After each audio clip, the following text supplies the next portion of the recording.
Carbondale was quite different. There were no school buses. There was no hot lunch. The school was delightful, all in one building. And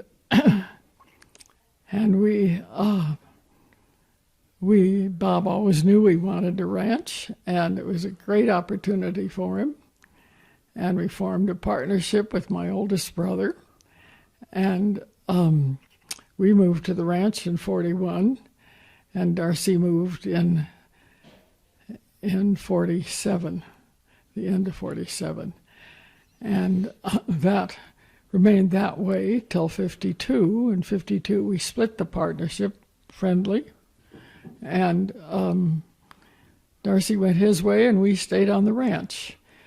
And the ranch came with a beautiful 3-story house, and we managed to fill it.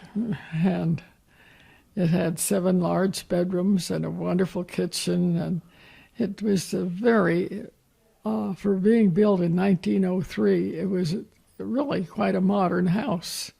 It was in sad need of repair, and we had to wait till after the war to really finish fixing it. But we fixed it up, and it was a very wonderful place for us to live.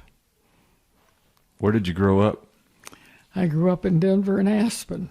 My father went to Aspen in 1880 and loved Aspen. He came from Eastern Canada, and I think the thought of being able to step outside and have wonderful views, and he loved the country.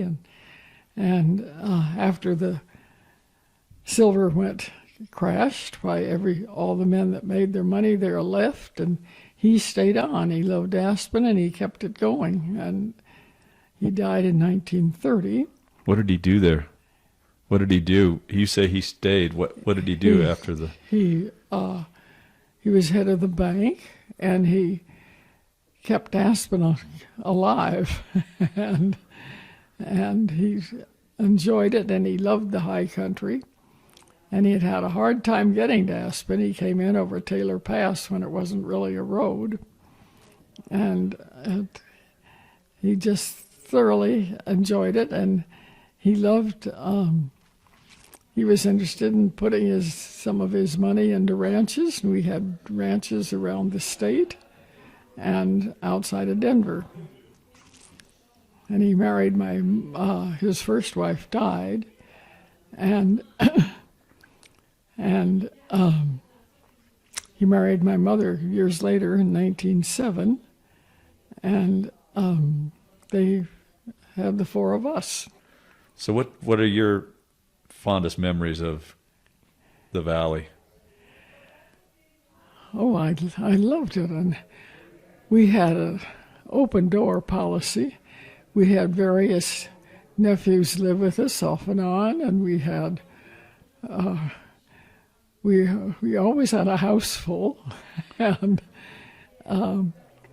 it just was a wonderful place for the whole family, really. And it must be right now 5 of our 7 live in Carbondale or around Carbondale, and we have grandchildren, married, and the 7 and the 5 that live here are married too. And we've been very fortunate. We have great-grandchildren here. In fact, this morning I had 3 of them running around the house. And it's been a very blessed life. And my best memories are probably the church. I always thought I was Christian, but I became a solid Christian over the years. Life has a way of dealing with you. Well, yeah, it sounds like a wonderful life, but there are those hard times that help strengthen your religion, I'm sure. They certainly do. Tell me a hard time story. There's just in managing everything. It takes to have everything run smoothly.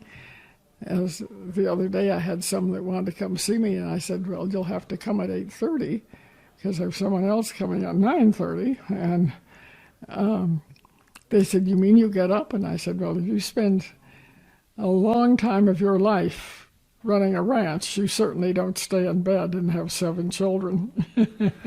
Do you have horseback memories? Oh, wonderful. I grew up with horses. Bob grew up with horses. Bob's grandparents lived on Grant Street in Denver, and in the back of their house they had their livery stable and rode. And it was different.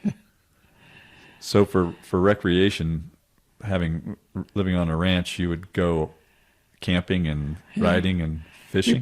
We packed the Sierra Club 67 members twice. Really? And we're not Sierra Club members, but we did pack them. And we went for 2 weeks, and they wanted to stay at different lakes each time. And we did it 2 different years. How did that work? It Were they It worked well. were they horse savvy? There were They walked. Oh, they walked. Oh, so. they walked. Now And you you packed couldn't all do their that. gear. You can't have more than 21 heartbeats on a trail at this point, and that counts horses and whoever's doing what. and so we have lots of memories, and I started going to Snowmass Lake when I was 5 years old. So I've been in this part of the world quite a while. Tell that 5-year-old story. What memories do you have of camping with your folks back then? Oh, I remember distinctly. We just had a great time every night. The boys, I had 3 brothers. They all fished, and I always hiked around and enjoyed everything there. So did you pack in or walk in? We were packed in. We had horses in Aspen. We had what is now the lake down there. We had the lake and a house and trails that went down, and we had a milk cow. And when we went to Denver to school, and in Denver, outside of Denver, we had a ranch, and so we grew up on whole milk and fresh meat, and all 4 turned out very healthy. So something must have been good. You said that your grandfather? No, my father. No, but your grandfather kept Aspen. No, that's my father, believe that's it your or not. father. That's what's so hard for people to realize, but he is my father. Your father kind of kept Gordon and I were born when he was in his 60s, and the 2 older ones were born when he was in his late 50s. Really? And so he is my father. They mix the generations up because they can't believe it, because he was born in 1856. So what is your father's? Do you have your father's stories from Aspen? Go on. Some, and I have a book. Some of the grandchildren went to Aspen, and went to the archives of the paper and took every single clipping out that was written on my grandfather. And then the other day, this last week, we went up to Aspen, and they dedicated a bridge on Maroon Creek to my father. And he bought the bridge from the railroad company that the one that didn't win the race, and then he turned it over and gave it to the town, and they incorporated it in the road. And they had a ceremony the other day with ribbon cutting and all this, and it was quite interesting. It's been a wonderful life. Wonderful life. I couldn't have had a better life. Well, it seems to me that you've lived it pretty fully and are did. aware that you were leading a wonderful life while you were having it. No idea No? of it. Looking back on it, though, you see how wonderful it it was is. just a remarkable life. And my mother died when I was 17, and my father died when I was 11. So it had a few disadvantages along the way, too. Well,